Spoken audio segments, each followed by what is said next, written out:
Сәлем достар, бүгін сіздермен өте дәмді әрі қытырлақ болып пісетін хорустың рецептімен бөлісемін.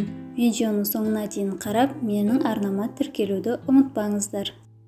Ең алдымен ыдысымызға 2 сарыуыз қосамыз, су құямыз, 1 ас қасық қаймақ, сары май, шымшым тұз және 1 шай қасық қопсытқыш қосып, үстіне ұнымызды қосып, жақсылап араластырып, жұмсақ қамыр илейміз.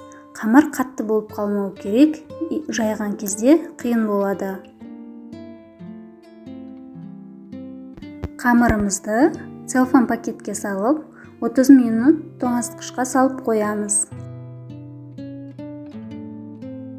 Енді сироп дайындаймыз. Ол үшін газге ыдысымызды қойып, үстінен суды, қантты және 1 шай қасығы бал салып, 10 минут қайнатамыз.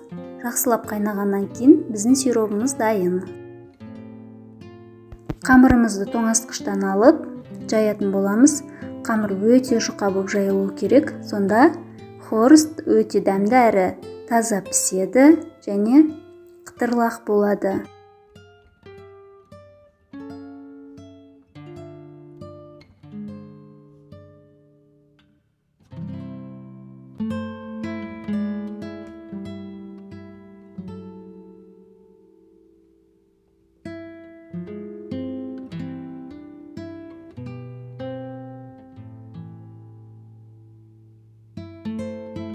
Қамырды жайып болғаннан кейін, осындай дөңгелек кескіштің көмегімен қамырымыздың барлығын бірдей етіп кесіп шығарамыз.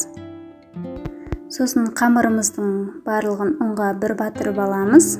Біз 5 бөліктен тұратын қамыр дайындаймыз.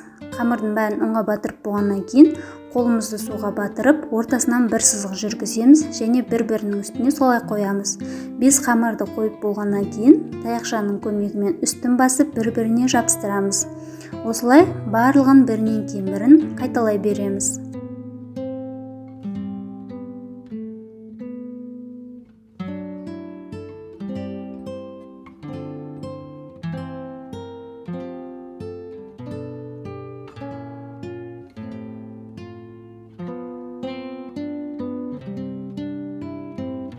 Енді алдын ала қыздырылған майда хорустарымызды салып пісіреміз.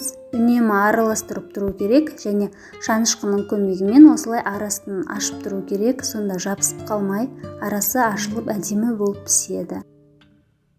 Қамырларымызды майдан алғаннан кейін қағаздың үстіне қою керек. Сонда майдың барлығын қағаз өзіне сіңіріп алады.